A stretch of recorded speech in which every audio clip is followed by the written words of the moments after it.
Behold, there is magic all around us. Behold, there is magic all around us. Behold, there is magic all around us. Awaken, rejoice, and sing. Behold, there is magic all around us. Behold, there is magic all around us. Behold, there is magic all around us. Awaken, rejoice, and sing. Hi, this is Dancing Rabbit, and welcome to Pagan Perspective, the weekend edition. This week's question has to do with spiritual goals, goal setting, and making plans to achieve those goals. I agree that spiritual goals are really no different from any other goals, financial, personal, education, or whatever. And while it's a good thing to have goals, it's probably a good thing in some of those cases to make plans to achieve those goals.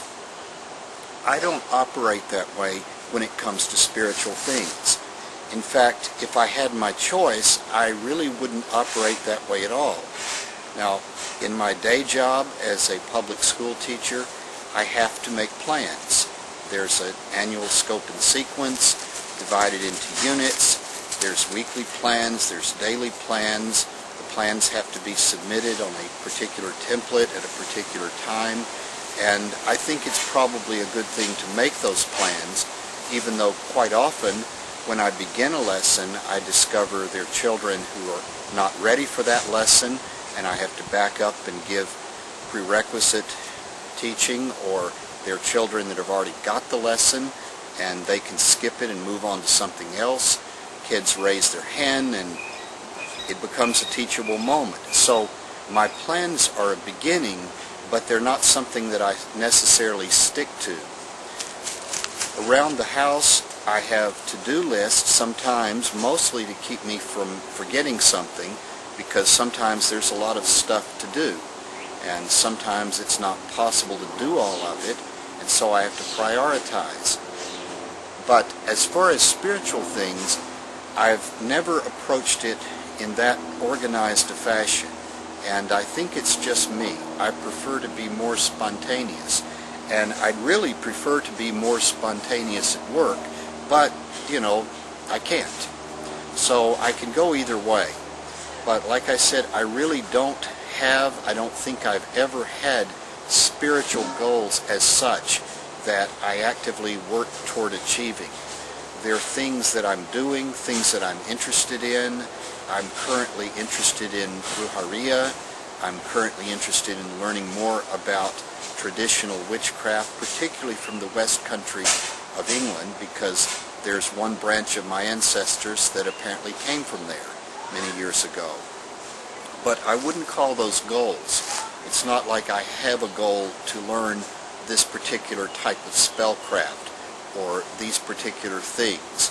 I don't have a goal to achieve a certain level of spirituality. I think that, as Bob Dylan said, life is what happens while we're making other plans. And if we spend too much time making plans, then we don't have time to live life, and our life that we're living, if we're just trying to follow the plan, is less than spontaneous. And I like order, but I like spontaneity as well. So that's my short answer to the question, that as far as spiritual goals, ordinarily I really don't operate that way. And so if you also don't operate that way, well, then you should understand that it's okay. There's not something like wrong with you, that you don't have all these plans that other people seem to have. So, till next time, Dancing Rabbit here, welcome, wishing you peace.